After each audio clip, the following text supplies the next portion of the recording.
तीसरे नंबर पर मांडुक्य उपनिषद में बताई गई है। इस अवस्था में व्यक्ति की नींद की स्थिति के बारे में बताया गया है, जहां उसका अंतःमन शांत होता है और वो स्वयं किसी भी अच्छे या बुरे तरह का अनुभव नहीं करता है। सुषुप्ति अवस्था में बुद्धि और किसी भी तरह के ख्याल का अभाव होता है और व्यक्ति का ध्यान उसकी आत्मा के कुछ करीब चला जाता है। यहाँ पर व्यक्ति का मन भी काम नहीं कर रहा होता है और उसे किसी तरह के सपनों का अनुभव नहीं होता है। इस अवस्था में मौजूद किसी भी व्यक्ति को समाधि के नजदीक माना जाता है, जहाँ उसकी आत्मा अनंत और अखंड सत्य के साथ एक हो जाती है। सुषुप्ति अवस्था के बारे में उपनिषदों में आध्यात्मिक विकास के रास्ते का महत्वपूर्ण हिस्सा बताया गया है। इस अवस्था में संतुलित रूप से होने पर व्यक्ति के भीतर अज्ञान की कमी हो जाती है और वो स्वयं को ईश्वर के करीब महसूस करता है। हमारे हिंदू धर्म में उपनिषदों में माना गया है कि ये सोने की संतुलित अवस्था संसार के दुखों से मुक्ति का एक रास्ता है, जहां व्यक्ति अपनी ही आत्मा को पाने के रास्ते में निरंतर लीन रहता है। ज्यादा स्तर में सुषुप्ति अवस्था को उपनिषदों में अज्ञान और माया के नतीजे के रूप में बताया गया है। इस अवस्था में इंसान को वो भाव महसूस होता है जो इंसान को स्वप्न और जागृत अवस्था में नहीं दिखता है। इस अवस्था में व्यक्ति की आत्मा सत्य के स्तर तक पहुंचती है, जिससे वो अपने वास्तविक रूप को अनुभव करता है। सुषुप्ति अवस्था के द्वारा हमें ये शिक्षा मिलती है कि हमारा वास्तविक रूप अज्ञान और माया के पर्दे के पीछे छुपा हुआ है। ये अवस्था हमें स्वयं के अस्तित्व के अलावा कुछ भी और सत्य ना होने के बारे में बताती है। ये अवस्था हमें आत्म विचार में गहराई से जानने के लिए बताती है। इसके माध्यम से हमें अपनी ही आत्मा, अपने अंदरूनी मन को अधिक गहराई से समझने का मौका मिलता है। अपने मन को जानकर ही इंसान मोक्ष का रास्ता चुनता है। सुषुप्ति अवस्था के माध्यम से हम ये समझते हैं कि हम जागृत अवस्था और स्वप्न अवस्था में जो भी महसूस करते हैं वो सिर्फ माया और अज्ञान का एक रूप है। वो दोनों अवस्थाएं हमें अपनी आत्मा के वास्तविक रूप से अलग रखती हैं। सुषुप्ति अवस्था हमें अपने आप को जानने के लिए सबसे ज्यादा उत्साहित करती है। जितना ज्यादा हम खुद को भीतर जान जाएंगे, उतना ही बाहर सब कुछ बेहतर बना सकेंगे। मांडुक्य उपनिषद में नींद की अवस्था एक अत्यंत गहरी निद्रा की स्थिति होती है। इस उपनिषद के हिसाब से नींद की अवस्था में व्यक्ति का मन इंद्रियों और दुनिया के अनुभव से पूरी तरह से अलग हो जाता है। इस स्थिति में व्यक्ति की आत्मा केवल अपने आप को लेकर सोचती रहती है। नींद की अवस्था में व्यक्ति को किसी भी खास सपने या फीलिंग्स का अनुभव नहीं होता है। इसके बजाय वो लगातार एक खुशहाल नींद में डूबा रहता है, जिससे उसे और उसके शरीर को एक तरह की शांति मिलती है।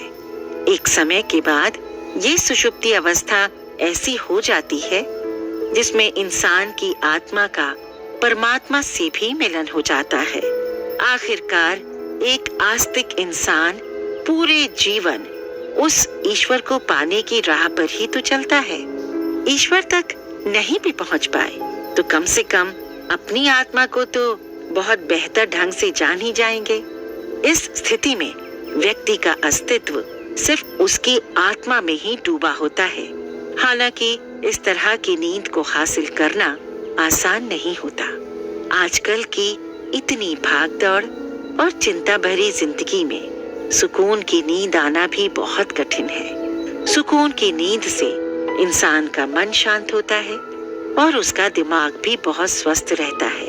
उस अच्छी नींद के लिए उपनिषद में कुछ अच्छे और कुछ ऐसे रास्ते बताए गए हैं जिनसे इंसान आसानी से खुद को बेहतर कर सके और अपने आप को आगे बढ़ा सके। सबसे पहले अच्छी नींद के लिए दिन का पहला समय आध्यात्मिक काम से शुरू करना चाहिए, जैसे ध्यान या प्राणायाम से। ध्यान करने से मन काफी हद तक स्थिर हो जाता है। जब मन स्थिर होगा तो कोई भी काम को करने में मुश्किल नहीं आएगी। दूसरा, संयमित भोजन और समय पर खाना खाने की आदत। रात को ज्यादा भारी भोजन करने से बचें। रात में ज्यादा खाना खा लेने से नींद आने में बहुत दिक्कत हो सकती है। शरीर में बेचैनी भी महसूस हो सकती है। एक कहावत है कि आप जो भी अपने भीतर देंगे वही बाहर दिखाई देगा। तो अगर आप सही ढंग से और सही समय से खाना खाएंगे तो यकीनन आपकी नींद में भी वो फर्क दिखाई देगा। तीसरा, सुंदर और शांति से भरे हुए वातावरण में सोएं। बहुत शोर शराबे से भी सोने में दिक्कत हो सकती है और कम रोशनी वाले कमरे में सोने की कोशिश करें।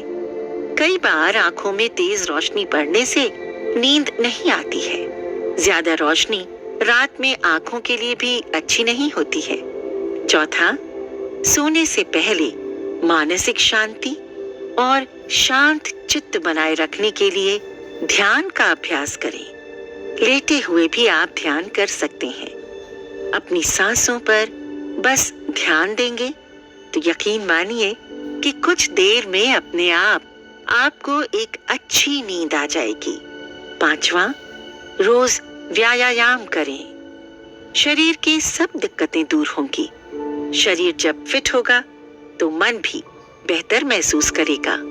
और हाँ, व्यायाम कीजिए, लेकिन सोने से कुछ घंटे पहले नहीं करना चाहिए। ये सेहत और मन दोनों के लिए सही नहीं है।